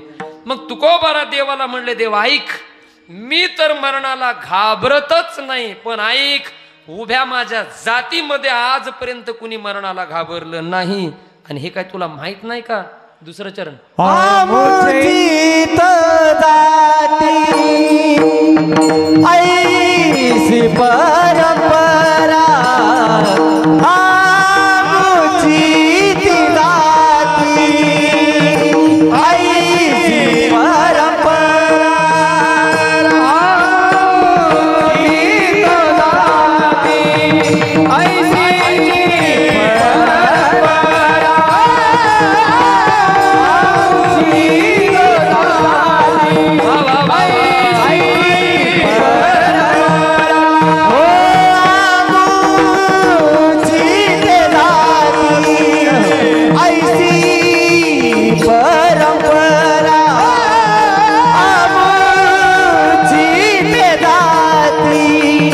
ऐसी परंपरा,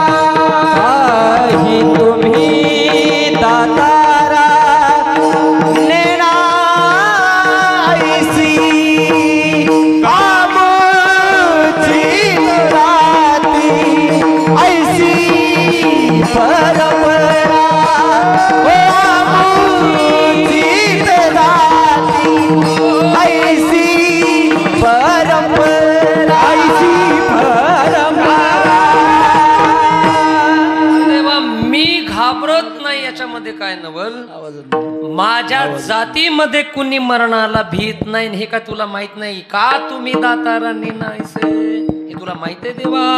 आता लक्ष द्या, या ठिकाणी दुसऱ्या चरणामध्ये पहिला शब्द वापरलाय तुकाराम महाराजांनी, जात. बरोबर ना? कोणता शब्द आहे? जात शब्द वापरलाय. आणि आज महाराष्ट्रामध्ये जर विचार केला तर या शब्दाभोवती सगळा महाराष्ट्र फिरायलाय. बरोबर ना? राजकीय क्षेत्र असेल, समाजकारण असेल, आणि दुर्दैवाने धार्मिक क्षेत्रही असेल, जातीयवादाचं पेव फुटलंय महाराष्ट्रामध्ये. दुर्दैव आहे महाराष्ट्राचा. ऐका, राजकारणामध्ये लोक जाती बघतील, त्यांचा विषय येतो, वोट बँक स्वतंत्र विषय त्यांचा. ती लोक जाती बघतील, याच्यामध्ये नवल वाटत नाही शहाण्या माणसाला. समाजकारणामध्ये जात आली, जगण्यामध्ये लोकांच्या जात आली, हेही काही वाटलं नाही. पण महाराष्ट्राचं दुर्दैव आहे, इथेही या व्यासपीठावर देखील जाती बघितल्या जातात. मला वाटतं यापेक्षा दुर्दैव महाराष्ट्राचं काही नसलं पाहिजे. इथे जाती नाही बघायला पाहिजे. याता याती धर्म नाही विष्णुदासा, सगळ्यांना प्रमाण आपल्या पाठेत. अहो इथे ब्राह्मण, क्षत्रिय, वैश्य, शूद्र, चांडाळ, आणि पुढचा मुद्दा ऐका, आदि करून वेश्याही सगळ्यांना सामावून घेणारा संप्रदाय. आणि काही माणसं इथे इथे इथे जातीयवाद करतात. मी एक वाक्य सांगतो जबाबदारीने, गळ्यामध्ये पवित्र तुळशीची माळ घालून, गळ्यामध्ये टाळ घेऊन जर एखादा माणूस भजन करून जातीयवाद करत असेल तर त्याचं भजन करणं हे पुण्य नाही, त्याचं भजन करणं पाप आहे.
भजे का त्वरित भावनायुक्त मौलिक ज्ञानोबा राय हरिपाठामध्ये आपल्याला सांगतात, लक्ष द्या. इथे जाती बघितल्या जात नाहीत, पण आज दुर्दैवाने जाती बघितल्या जातात. ते कधी करू नये जे कोणी करत असतील, आणि ते करूनही भजन करत असतील तर ते भजन करणं पाप आहे. बाबांना आणि देवाला ते कधीही आवडणार नाही. तुकोबा राय ज्ञानोबा रायांना ते अजिबात आवडणार नाही. मुद्दा माझा असा आहे. पण महाराजांनी इथे शब्द वापरला जात, म्हणजे ते जात कोणती घ्यायची. तुकोबा राय कुणबी होते, मराठी होते, म्हणून इथे जात शब्द वापरलाय. तो मराठी किंवा कुणबी या अर्थाने घ्यायचा का, तर अजिबात नाही. जात म्हणजे नेमकं काय, हा देवानी प्रश्न विचारलाय. महाराज तुम्ही म्हणताय की तुमच्या जातीमध्ये कुणी मरणाला भीत नाही, एक्सप्लेन करा, सांगा उलगडून. जात म्हणजे नेमकं काय अर्थ घ्यायचा याचा, एखादं उदाहरण देऊन सांगा. जात म्हणजे कोण, तर इथे जात शब्दाचा अर्थ घ्यायचा विचार.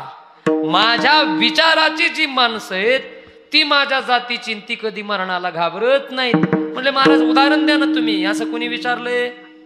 देवाने झालंय आपलं 10 मिनिट राहिलेत आपल्याकडे, लक्ष द्या. एक 7-8-10 मिनिट संपवायचंय आपल्याला, इकडे लक्ष द्या. असं देवानी विचारलं तुकाराम महाराजांना. मग तुकोबा राय त्या लोहगावच्या मंदिरामध्ये कीर्तनाच्या गादीवरून देवाला उदाहरण सांगताय. देवा ऐक, माझ्या जातीचे म्हणजे कसे आणि कोणते, देवा ऐक. अरे म्हणले देवा, सत्य युगामध्ये तू एक अवतार घेतला होतास, लक्षात आहे का तुझ्या.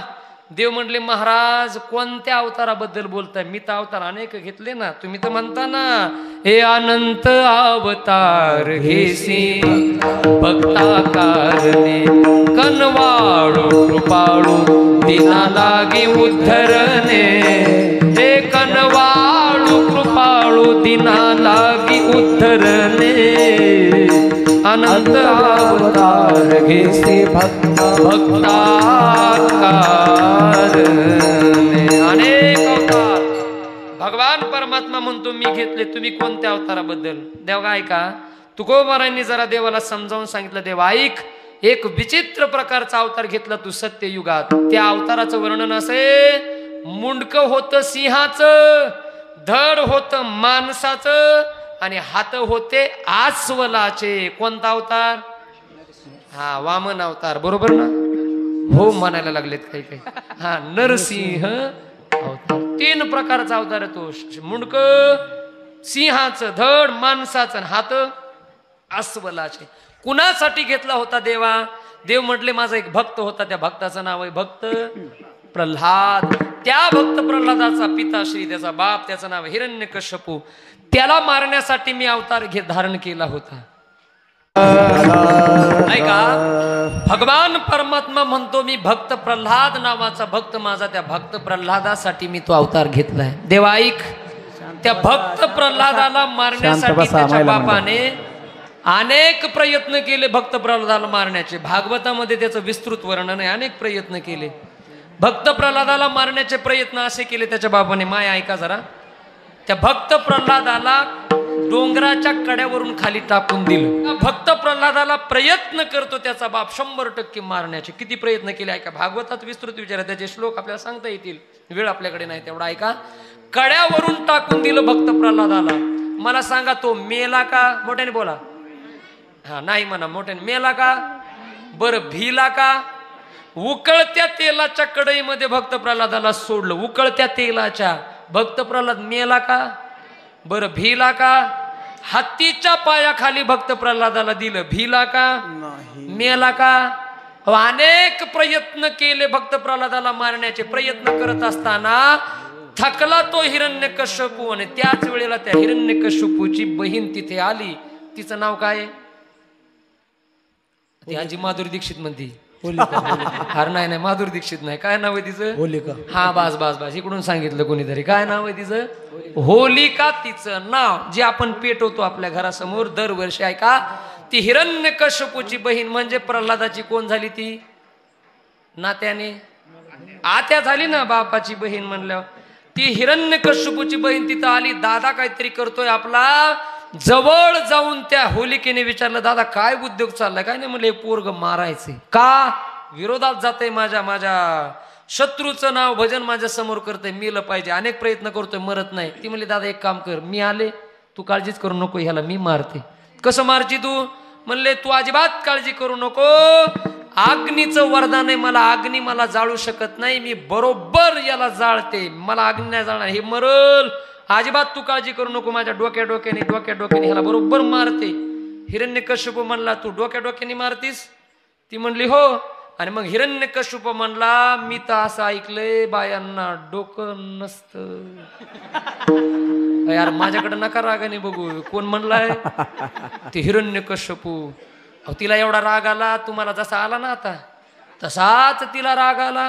ती गेली त्याच्या पुढे, हात करून म्हणली, मूर्खा नालायका, अक्कल नाही तुला? तुला कोण म्हणलं बायांना डोकं नसतंय? अरे बायांना एवढं डोकं आहे जिथं माणसाचं बंद पडतं. आता तरी बोला ना पुढचं, तुमच्या बाजूने बोलायला लागलो. तिथून पुढे यांचं सुरू होतं. बस एवढ्या बुद्धिवान आहेत म्हणले आम्ही स्त्रिया, काय कमीत का? खरं सांगा पुरुष मंडळी, यांच्या बुद्धिमत्तेवरच संसार चालू आहे का नाही तुमचा? यांच्या बुद्धीमुळेच. खरं आहे ना ते? अहो संसार करावा स्त्रियांनीच, आणि त्यांच्याच मुळे हे सगळे गाडी सुरू आहेत आपले संसाराचे. बुद्धिवान आहेत आम्ही. मी मारते, काळजी करू नका. ठीक आहे म्हणले दीदी, तुला मारायचं तसं मार, फक्त हे पोरग मेलं पाहिजे. ती म्हणली, एक काम कर, चितारच लाकडं मोठे मोठे, त्याच्यावर मी बसते, मांडीवर ह्याला घेते, खालून पेटून दे, हे मरल, मी वाचल, कारण अग्नीचं वरदान आहे. खरंच होतं माय, अग्नीचं वरदान होतं. तिला अग्नी जाळू शकत नव्हता, पण तिथे एक गोम होती अशी ठेवलेली. अग्नीने वरदान देताना असं सांगितलं होतं, अग्नी तुला जाळणार नाही, पण संतांना भक्तांना चांगल्या माणसाला त्रास द्यायला जाऊ नको. जर भक्ताला आणि संताला त्रास द्यायला जाशील तर अग्नी तुला जाळेल. नेमकं त्याच वेळेला ती विसरली की आपला भाचा संत आहे, भक्त आहे. विनाश काले विपरीत बुद्धी. रचली चिता. भक्त प्रल्हादाला मांडीवर घेतलं आणि तिने हनूच खोळवलं. दादा दी म्हणले फुकून. दादा तयारच होता टेंबा घेऊन. दादाने लावला ना टेंबा, अजे धड धड धड धड चिता पेटली, आकाशामध्ये ज्वाळा जायला लागल्या. दादा असा लांबून बघायला लागलाय. पोरग मेलं वाटतं आपलं. कसा बघत होता माहितीये का? तुम्ही आता जसं माझ्याकडे बघतात ना तसंच बघत होता तो दादा. मेला काय म्हणले आपला पोरगा. जसा जाळ थोडा कमी झाला, समोर बघितलं तर भक्त प्रल्हाद हात जोडून भगवंताचं नामस्मरण करून जाळात. तसेच भक्त प्रल्हाद वाचला ना, आत्याच पेटली. आत्याच जळाली ना, ढंढण ढंढण आत्याच पेटून गेली, आत्याच मेली. मग त्या भक्त प्रल्हादाला ऐका, चितेमध्ये ठेवलं तरी भक्त प्रल्हाद भिला का हो? मेला का? तुकोबारा लोहगावच्या मंदिरामध्ये देवाला म्हणतात, देवा तो सत्ययुगामधला भक्त प्रल्हाद माझ्या जातीचा आमुची तो जाती ही माझी जात आहे. अरे आमच्या जातीतले माणसं भेटत नाहीत. अनेक उदाहरणं त्या ठिकाणी दिले. त्या दोघांचा फार संवादात्मक बोलणं आहे. मग तुकोबारा वेळे अभावी त्या ठिकाणी देव म्हटले, महाराज तुम्ही म्हणता तुम्ही मरणाला भीत नाही, तुमच्या जातीमध्ये कुणी भीत नाही, मला सगळं हे माहित आहे. म्हणले मग तुम्हाला मरणच नाही का? तुमच्या जातीतले माणसं मरत नाहीत का? तुकोबारा म्हणले, देवा आमचं मरण जरा वेगळं आहे. कसं आहे मरण? अरे म्हणले, रात्र आणि दिवस तुला आवडणार आम्ही जे भजन करतो ना, त्या भजनामध्ये जर बाबा विक्षेप झाला ते आमचं मरण. तिसरं भजनी विक्षेप तेची मै मरण. भजनी विक्षेप तेची मै मरण. भजनी विक्षेप तेची मै मरण.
कसं आहे मरण महाराज तुमचं? आमचं मरण देवा वेगळे, सामान्य लोकांसारखं नाही. रात्र आणि दिवस आम्ही जे तुझं भजन करतो त्या भजनामध्ये जर विक्षेप झाला तर भजनी विक्षेप त्याची पै मरण. ते मरण आहे आमचं. म्हणून ऐका, एक वाक्य सांगतो, लक्ष देऊन ऐका.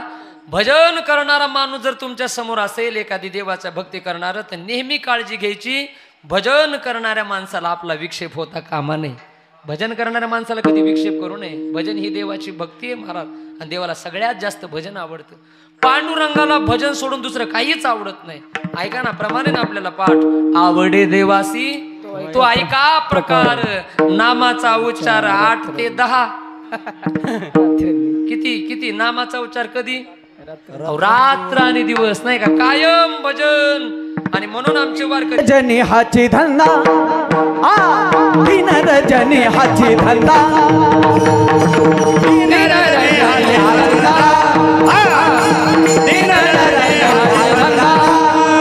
हे गोविंदात पवाडे, गोविंदात पवाडे, दिन रजनी हाची धंदा, दिन रजनी हाची धंदा.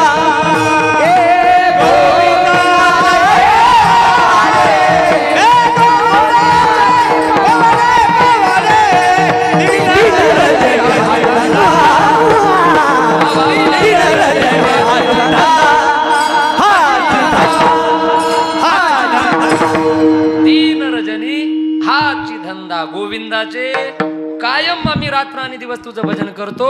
त्या भजनामध्ये विक्षेप हे आमचं मरण. देवाला भजन आवडतं म्हणून वारकरी भजन करतात. एक वाक्य सांगतो आणि थांबतो, लक्ष देऊन ऐका.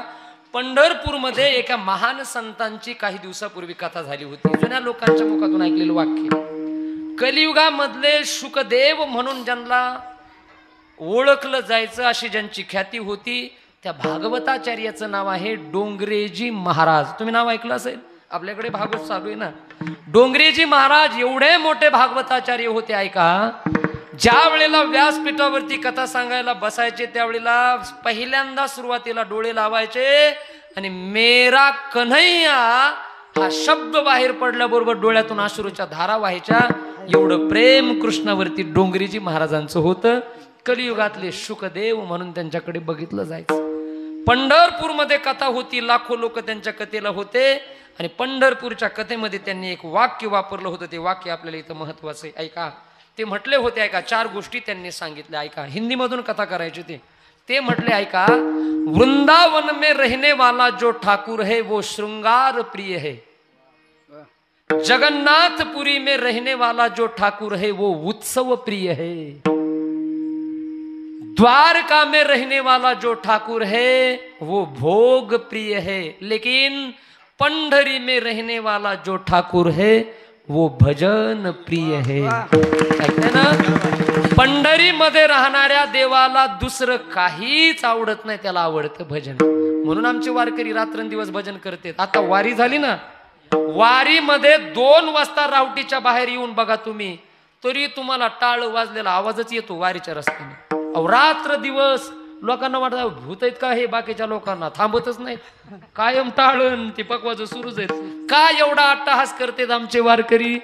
पंढरीच्या पांडुरंगाला ते आवडतं, त्याच्यामध्ये विक्षेप आवडत नाही. महाराज म्हणले ते आमचं मरण आहे. भजनी विक्षेप त्याची पै मरण नवजा. असा एखादा ठाव दे, तुका म्हणे नेगो आघाताचा, वारा ते स्थळी दातारा ठाव मागे. असा एखादा ठाव दे की जिथे कोणताच आघात आम्हाला स्पर्श करणार नाही. या सैन्याचा आघात देखील आम्हाला तिथे स्पर्श करणार नाही. मग असा कोणता ठाव आहे? एक प्रमाण सांगतो थांबतो, ऐका. ए आघाता वेगळा असे ठाव हा निराळा, उंच देवाचे चरण चरण, उंच देवाचे चरण. बस, आघाता वेगळा एकच ठाव म्हणजे देवाचे चरण. म्हणजे प्रामुख्याने तुकोबाराय म्हणतात की मंदिरामध्ये बसलेल्या लोकांना आम्हाला कुठे स्थान दे तू देवा? तुझ्या पायाजवळ. मग हे जे सैन्य बाहेर वाट बघत थांबले, या सैन्याचा आमच्यावरती प्रभाव चालणार नाही. देवानी ती प्रार्थना ऐकली. कीर्तन संपूर्ण ज्या वेळेला लोक मंदिराच्या बाहेर पडत होते, ऐका, लोहगावच्या बाहेर पडत असणाऱ्या प्रत्येक माणसाला पांडुरंगाने तुकोबाराच्या प्रार्थनेने छत्रपती शिवाजी महाराजांचं रूप दिलं.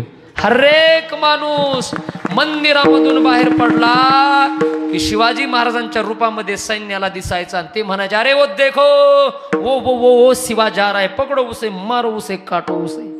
आणि लोक पळायचे त्या लोकांच्या माग.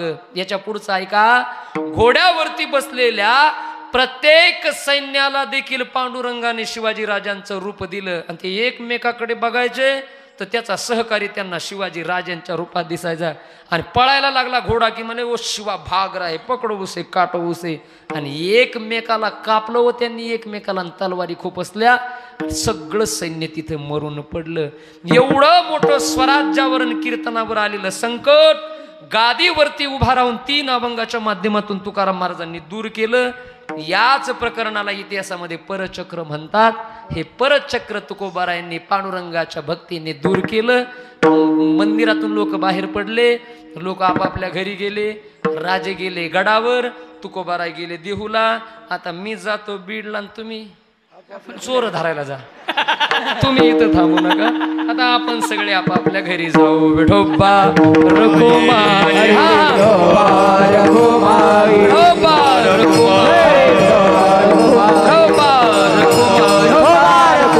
ज्ञानेश्वर